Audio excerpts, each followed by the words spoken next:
Welcome to another episode of That's Some Crazy Shit with Kelly and James. I'm Kelly, and the dude next to me is James. I'm the dude next to her, and I am James. Yep, What's going on, my friend? Nothing, James. You know, I shouldn't say nothing. I should say everything's going on. Everything. We got a podcast going on. And we got a podcast going on. Everything is everything. And we've got a pretty interesting guest today. Tell me about him. Plural. We have two people today. We have Harold Derbitsky and Joe Fletcher. And Harold is a teacher and a coach, and he teaches the three principles of the mind: thought and consciousness. And today he shares what those three principles are, how you can apply them to your life, and how you can reach out to him if you're interested in learning more. And Joe Fletcher is also a part of his group, and Joe comes on and tells his story about his enlightenment, his being enlightened, his awakening, I guess I should say, and how he got, hooked up with Harold and how he became a part of this group talking about the three principles. Well, you have my curiosity, Pete. So yeah, very interesting. So I just say we should just get started. Yeah? Well, let's do it. All right. Welcome to the podcast, Harold and Joe, and they're talking about the three principles.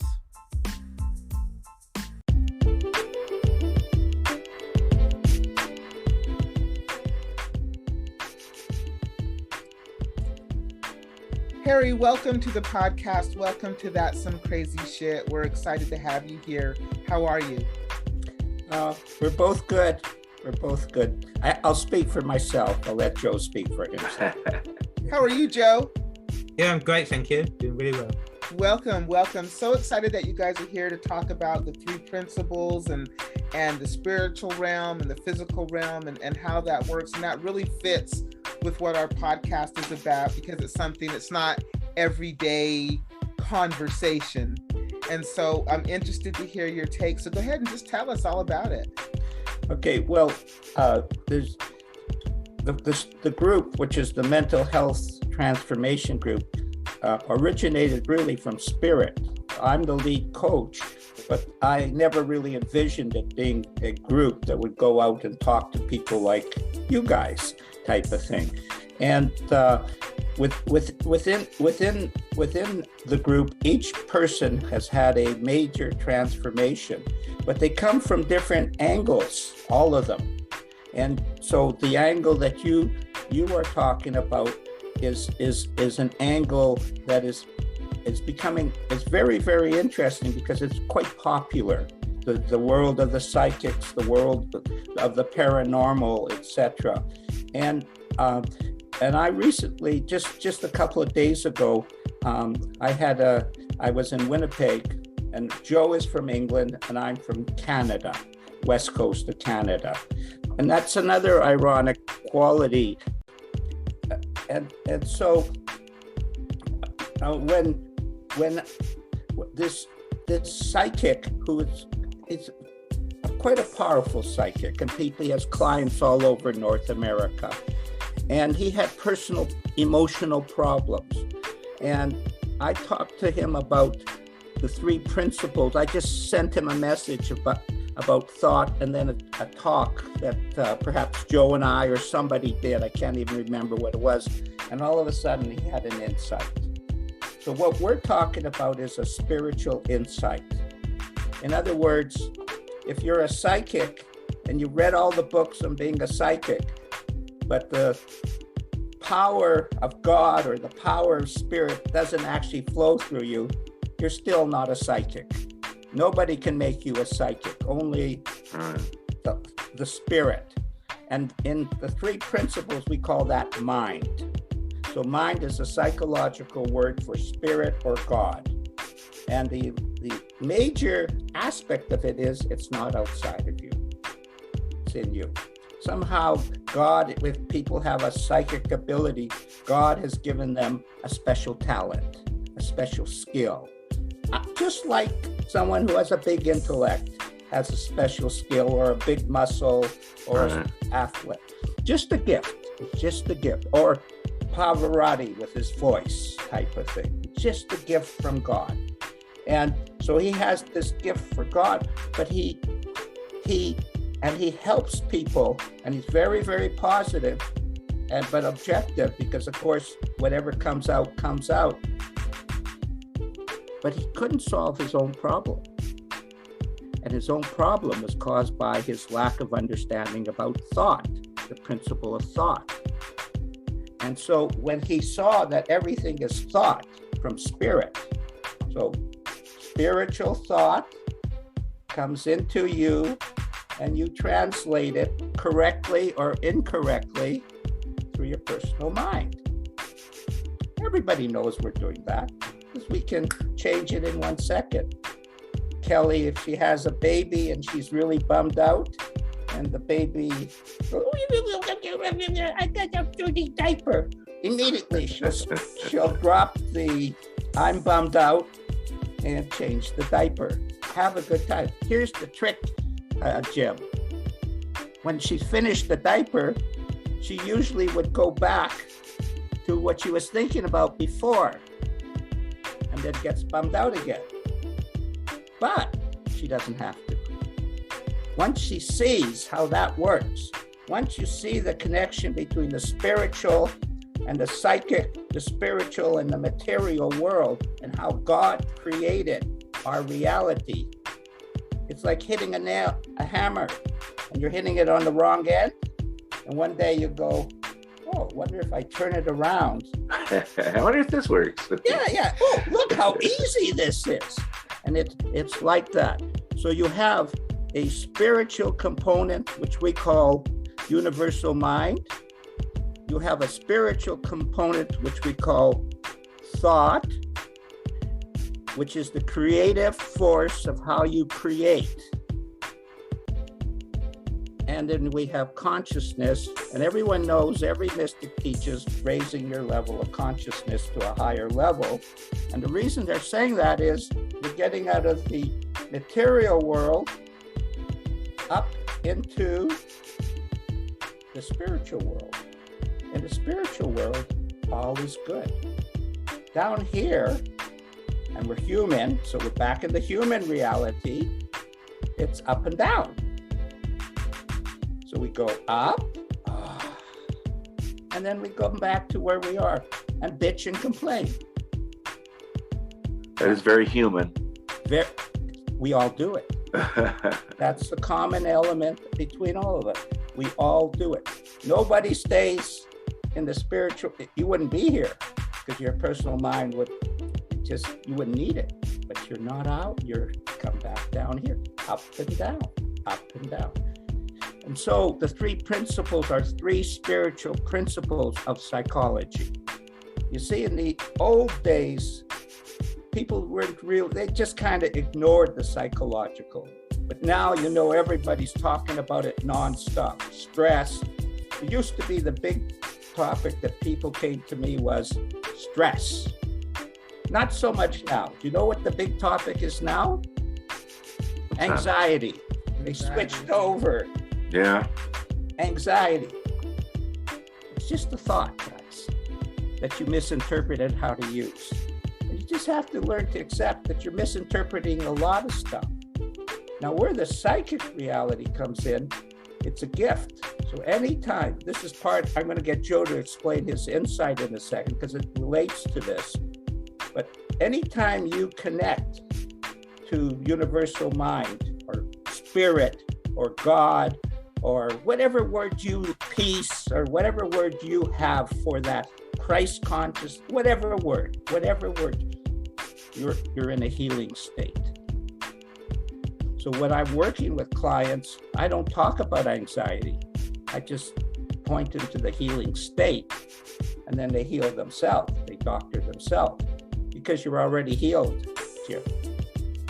You never were broken. You just think you were broken. And that's the nonsense of the world misinterpreting how we're experiencing going from formless to form. Now I'm going to give you a psychic example of it, okay? Are you ready for a good one? Okay. Yeah, we're ready. Okay. Oh, that's good. I pay them before, Joe, so that they give the right comments. Type of thing. Yeah, that's it. You know, I give them a few bucks just so that they'll ask those. So one of the surprises with me, since I'm in this world of helping people with the three principles, is I actually have done a tremendous amount of work with the indigenous, the Native American people, which you know are a little more psychic than most people. And I'm not sure about, I don't know what Black people, but that's what we call them in Canada. So I hope you don't mind. What's the word? How do I describe it?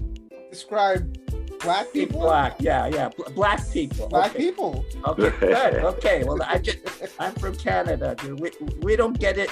We're not so up with the terms. You know, we're more a backward country, doesn't fight everybody. Yeah, you know, type of thing. But we have injustice here too, just to let you know.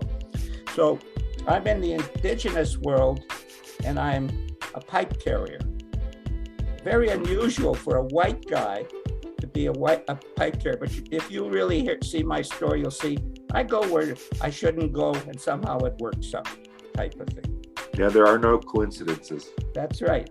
That's the way they explain it to me too, by the way. There are no coincidences.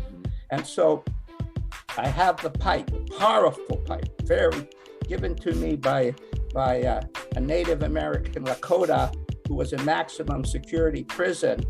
And his teaching is that when we shared what we shared, he must give his most precious gift. So he mailed from Nevada maximum security prison to Canada his pipe, and I became a pipe carrier. Wow. Now let me explain to you how a pipe carrier works, and then relate it to your paranormal reality, because it's a paranormal experience. Basically, as you're in tune and you have this sacred feeling you have inside yourself, that always starts with that sacred feeling, because it is a sacred feeling, and you are a sacred feeling. You are a sacred feeling. All you've done is open up. All indigenous people have done is open up to certain portals that Black people haven't, and Black people have opened up to certain portals that white people haven't. And you know that's true, eh? So, I mean, I don't have to tell you that. I know you know that. And it's not their fault. They just have portals that are plugged up. You know, one day someone will stick a dynamite up their bum and it will blow out, type of thing. So now that's a poor image. I'll wipe that one out. I'm getting to you, Joe. So basically, this is Fool's Crow wrote it in his book. He says, and this is how I experience it. It's like hollow bones. The more hollow the bones are, here, in other words, in the three principles concept, no personal thinking. Personal thinking pollutes the psychic power from being pure. And that's why sometimes psychics get into sex and all that, or money or whatever it is, in a greedy way or whatever. It's they've got their personal thinking in it, but it's pure and it just flows through. And the purer it is, the deeper the healing is, type of thing. Simple. And you just step into another zone. You know, do you play sports, Jim? I used to when I was younger. Do you know what I mean by in the zone? You do. You just everything kind of starts flowing through you. That's what I'm talking about. And Kelly, do you play any music? I used to play the flute. Okay, well, in the music they call it in the flow. In the zone for sports, in the flow for music. And that's what it's like. And it just, you don't interfere with it and you don't direct it. And yet you're part of the experience, because without you, it couldn't happen. And that's why we play such an important part with God. Without Kelly, there's no God in the world of Kelly, because there's no Kelly. But with Kelly, beautiful. Beautiful. Joe, sorry for talking so long. I guess I had a lot to say about nothing, you know. No, I mean, and that it's funny because several people we've talked to have said the same thing. It is a gift, and not everyone has it. No, everyone has mystical gifts. I don't agree with that. Everyone has tons of mystical gifts. They're like white people who haven't opened up to how to dance or something like that. But that's just a metaphor, not we all have plugged up portals or plugged up gifts, and we haven't recognized them because of our beliefs, our petty little thinking. Your daddy told you this, your mommy told you that, your teacher told you that, your best friend told you that, and you believed it. You believed you were a human being who didn't have any mystical gifts. And then when I stepped into the indigenous world, well, they see it. Mystical is like talking about the weather for them. Right. Yeah. So I got into that feeling, and then mystical gifts came. They were always there. Edison invented the light bulb. The light bulb was always there. He's only saw it. Yeah. That idea was always there. It was just the time where so this mystical gift that I have, or paranormal gift that I have, it was always there. I was always using my intuition. Yeah, that's true. People do. Yeah, you have intuition. That's right. But what happens is, as you open up to higher levels of consciousness, you not only open up to more God or more spirit, you open up to more you and your gifts, your mystical gifts. And that's how Joe met me. I'll get you in there, Joe. Joe, I was doing a talk on a show with some indigenous people and a three principal psychologists. And Joe was on the show, and he was confused. And he was confused about that he had had a mystical experience, and he had misinterpreted it as bad. Now, in the psychological world, it is bad. But because I had seen these mystical gifts in a lot of different forms, I immediately recognized that he had gone inside and had a spiritual experience. And I said to him, "Oh no, that's fabulous." And do you know what happened? He just changed his whole mind about that experience, which changed his whole outlook towards his whole life. Now, there were other things complementary to that. I'm not saying it was the solid, but it was, can you see? If you believe, and this happens all the time in the paranormal world, if you believe that it's a bad experience or black magic or bad magic or whatever it is, you may be misinterpreting it. It may be it's a beautiful experience that you got afraid of, or you believe because the book says this, or that person says that, and you believe them, or the world of psychology, which is totally messed up, and that's where the grinding comes in with the three principles. The three principles are a spiritual psychology, and there are thousands of people now around the world who are using it, but it's still, the status quo has a lot of trouble accepting the paranormal, accepting the truth. That is true. The status quo does not like that. Does not like that, and we face that as well. Joe, can you sing and dance for a little while? Yeah, so I spent most of my life with like physical diagnosis and mental health diagnosis and on medication. And probably a couple of years ago, 2 or 3 years ago, I read a book that kind of explained what medication can do to you. So I decided I was going to get off it, and I tapered myself off it slowly over a couple of years. And then it was at the beginning of the lockdown, I decided to read a book again. that talked about thought. And I tried reading it a couple of years ago and I just didn't get it at all. And it talked about how we think we're a camera catching the outside world when really we're a projector projecting out. And I just thought, what does that mean? And something just gave me that idea to pick that book up again. And I hadn't read for ages. And it was just the first one, and I did. And it was just like, wow, I could see then how I'd created all these problems just with my own thinking and believing it to be true, and then blamed the outside. And it was then I saw Sydney Banks' name in it. I just wanted to find out more about it. And so I thought I'd type his name into YouTube and started watching his videos. And then I heard him say how we all live in mental health and just don't realise it. And then it really hit me then that actually, because I've been told I'd never get well again, and I realised how that wasn't true. And so I'm listening to all these videos and really enjoying it. And then one night I got into my thinking again and got anxious. And when I woke up, and it was like this voice came up from inside me that was just like this another voice and spoke to me. And then suddenly it just, like my personal mind just stopped, and it just felt there was just this pure love that I've never experienced, and it was just pouring into me and pouring and pouring and pouring. And then my kind of mind started again, but it was like then I'd been plugged into a plug socket and I was just having thousands and thousands of volts plugged into me. And my mind just started spinning so fast, and it just felt like, the only way I could describe it is if you put a car in neutral and you just ram your foot down on the gas pedal and it's in the red line.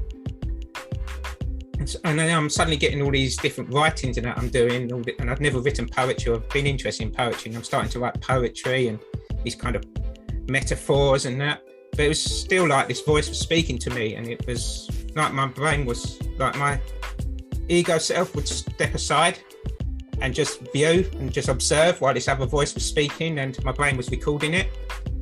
At the time, the way I pictured it was almost being like my ego self was in a recording studio as the producer, and then this other voice was the recording artist. But I was still getting, like, my mind was going so fast, and I was getting, it was quite scary at first because it felt like my body was being taken over, and that it almost, I could understand how people who come from religious background would think that God was directly speaking to them as like the religious God. And so I was quite frightened, and my family was quite frightened because I just disappeared, and they said it was like they'd lost their Joseph for 3 weeks, and it kept feeling like I'd gone off into the universe and I'd gone off into all these different places. And then suddenly I got into my mind that I'd been enlightened and I was going to go around talking to the world, but I felt terrible. And I kept thinking, well, I feel bad, but I've been enlightened. Why do I feel like this? And it feels a horrible experience, and I don't want to be enlightened. I want to go back to who I was. And I was getting this more and more into this and this and this about how I hated this experience. And I tried doing things like exercise and Tai Chi and it would slow it down briefly for like 2 or 3 seconds, and it'd be straight back up. And then out of nowhere, this other thought came into my head that, no, this is not an enlightenment experience. This is your thinking doing that. And then like that, my brain just went straight down, like someone had instantly taken their foot off the pedal. But I was still getting this feeling in my brain. It was kind of not pain, but before pain. And I watched some videos by the top psychiatrist in the 3 Principles, and he talked about how all mental illnesses and diagnosis and most physical conditions were alarm systems for our mental stress when we're stuck in our head. And I realised that then, that insight came to me to remember that. And every time I would just notice that feeling, and then it would dissipate again, and then come back, and then disappear, and then come back. But I was still like thinking I had got some kind of mental illness or something, and that all this diagnosis, but I also wondered if it was like what the indigenous people call spirit walking. And so I suddenly saw this show come up, 3 Principles from an indigenous perspective. And I thought, I'm going to go on there and ask some of the indigenous people if this is what it is. And so I went on there and I asked them, and then Harry spoke to me, and I kind of started going into labels then, and he told me about, ignore labels, it's not labels, this is spiritual gifts. And my whole perspective, it was just like, wow, I don't need to fear this anymore. This is a gift for me. This is something great. This is who I'm supposed to be. I'm opening up to who I really am. And then it just changed so much, and for me, and then that was when he invited me into the group, and I came into this group and I saw actually there was all these other people as well who had these experiences, and they knew, and they'd been through like their personal hells and come out of it and come out with these insights, and it was just so deep, and each one would have their own unique voice. And so I would say things, and then they would say things, and I would get insights from them, and they get insights from me, and I could see how powerful this group was and the difference. And then I could kind of feel like when I would meditate, and I would just get this feeling of energy moving in me, like it was like a consciousness. And actually, one of my insights, a feeling I had the other day, was what thought really was to me. And I felt thought, and it felt, I think the time's running out. Go ahead, keep going. Yeah, it was moved, and it was just like, actually, that even my thinking is really my consciousness, that when it moves into a small point in my head, and then my brain turns that into a projection, into a story, so it entraps it almost like a little viewpoint, but then I release it again, and it moves back to the greatness again, the oneness. So there isn't an individual thinking and God or spirit, they are two sides of the one thing, but it's when it becomes little contracting here, and kind of forgets that it's actually the oneness, that my true self is the oneness. And so that was kind of that. And I realized then I don't actually have to analyze my individual thinking. I don't have to worry about each thing. It's my resistance to them. And when I invite them back in and accept them as they are, I go back to my true self, my oneness, and I don't have to fear them. And it's actually my resistance to them and making a story about them and creating that they're bad thoughts, or they're making me ill and they're doing it. And that's what's actually caused my suffering. And when I go back to who I really am, I'm realizing that no, that's just a little forgetting my true self for a temporary second, and then I go back, it just goes on its own, so I don't need to analyze any thought or think about anything like that. And then the other one I was talking about is because I've been talking to quite a few spiritual people and talking about very deep things and that, and I just realized when I woke up suddenly that when I'm around people who just talk about problems and talk about the physical world, and they're atheists and they're talking about all the world's this, and I've got to talk about my past, my problems, how my mood just goes so down. But when I'm around people talking about a spiritual reality and talk about God and talk about this, and how my mood just goes right back up again. And that to me is my one real truth that I know is true without doubt. And it doesn't even matter what's real and what isn't real. And if the spiritual is real, if the spiritual is not real, all of that's a concept of the mind. What matters is that when I talk about a spiritual reality, my mood just goes up and I don't have problems anymore in my mind. I forget them and they go. Whereas when I start talking about problems, I latch onto the problems and make them real, make them a story, and then it goes right back down. And for me, that's such a big thing. You see, Joe is picking up a feeling. Yeah. It's all about the feeling, guys. All. Nothing else. You don't need words. That's why a farmer in the field sometimes is much higher than the president of the United States. He doesn't know why he's happy. He's just working and he's just enjoying himself. Yeah. But it's all in a feeling. And so when Joe, right now at this level, he's talking about the spiritual, and he kicks into a feeling. It's coming from him. So when I'm talking to people about anxiety or worry or stress or bummed out or depression or violence or addiction or mental health, it's always about the feeling.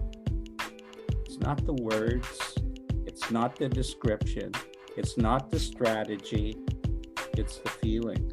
And when their feeling goes up, did you hear what Joe said? When his feeling went up.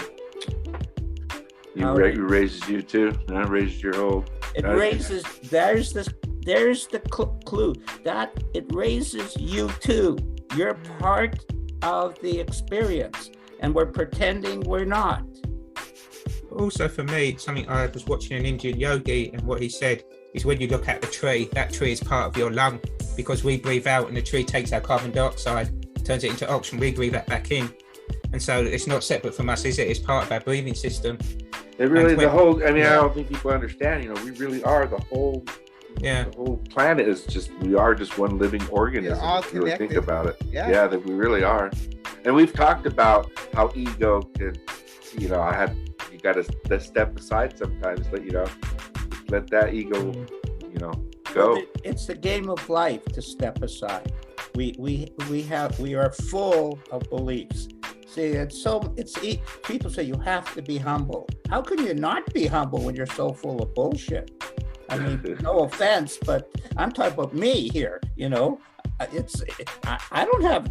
maybe not the most humble person, but obviously I could see there's a lot to let go. Yeah. Well, Harry and Joe, thank you so much for being on the podcast. I enjoyed listening to your story. Joe, your story is compelling. Harry, thank you for explaining the 3 principles to us. I enjoyed it. Yeah, thank you. It was very, very insightful. How will people get in contact with us if they like what we're sharing? Well, that's what I was going to ask you next. How can people get in contact with you? Go ahead, Joe. You can. Our website is acttraining.biz, and then you click on mental health transformations, and you can email me at mentalhtjoe@gmail.com. And we also have a 5-minute preview video that we did, and that me and Harry did together, and I was Well, we the editing created for it. it's with we have 6 members in our mental health transformation group, and in the 5-minute video is because people have a short attention span. That's there, and then we have a half-hour also preview with a little bit more of the sharing on shows like this. We've done about 25 or 30 shows around the world type of thing, and but the idea you can go to acttraining.biz, which is my website, and in it there's a button called Mental Health Transformation, and it will take you to everything you need to know: videos, YouTube channels, descriptions, transformational changes. The key is the fruit is the other guys, not me. I mean it. The fruit, they have had the big transformations from what the world considers incurable to a piece of cake. And I think I'll just What do say, you want? Incurable for the rest of your life, or a piece of cake? Now, I know for sure Jim would rather have the piece of cake. Yeah, easy peasy, man. Yeah, he likes to eat. Yeah, but that's the message. Why suffer needlessly? Honestly, people, come on. The happiness is within. Perfect. We'll be sure to put all that information too in the podcast description. Again, thank you so much for being a part of that. Some crazy shit. Thank you so much. Thank you. thank you.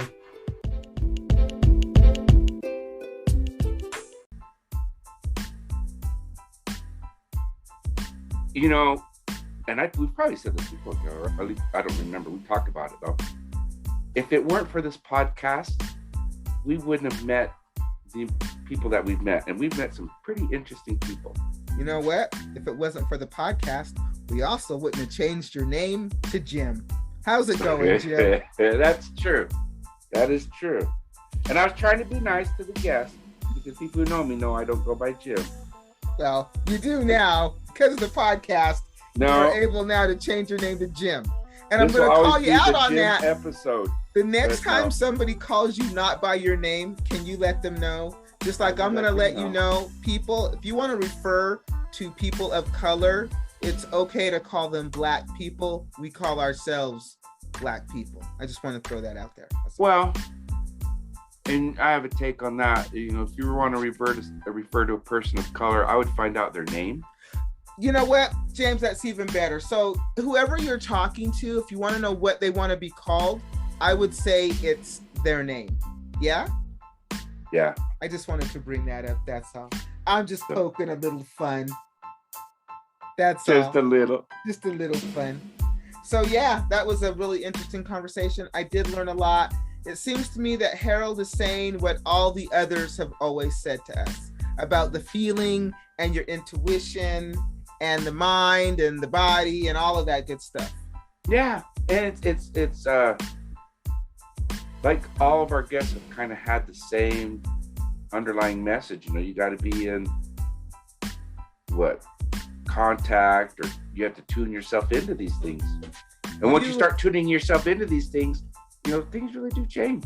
You notice things, especially if you can tune into how you feel, right? Which is really a big part of your intuition. How do you feel? Right. And then, understanding like the difference between fear and, not fear. Fear and not fear. If I feel to run, that is fear. If I am okay to stay, that is not fear. Some people get frozen by fear and do not. If it is fear, I'm staying here. Well, I'm just saying not that type of a threat. I'm just saying fear of doing something like writing that book or Something new. I got you. I Yes. get that. something that you really want to do, but you're afraid to do because you don't want to be ridiculed or chastised or made fun of, or you're afraid of how it might sound or look or be. That type of fear. But it's funny because, and that just goes back to why we started. We wanted to have a place where the people could come and feel comfortable sharing their stories and their abilities and their life experience without having to have that fear. Yeah. And as long as it fits under the realm of crazy shit, which most stuff, once you think about it, it really does. Well, we've had some crazy shit stories, and there's Really more have. crazy shit stories to come. And there's more crazy shit coming down the crazy shit pipeline. So, Crazy shit train. yep. Speaking of which, crazy shit, www.thatsomecrazyshitpodcast.com is the way to reach us. Go look It's at all past there. episodes, look at James' blog, our social media. It's all in one handy dandy place just for you. Yep. And if you want to share one of your stories, we have a spot where you can do that. We do. Feel comfortable sharing. Go right ahead. I think fear was our random bullshit. All right, then. That was random. It was random. All right. So I guess should we wrap this up? Let's wrap it up. Until next time, Kelly, my friend, keep your minds open, people.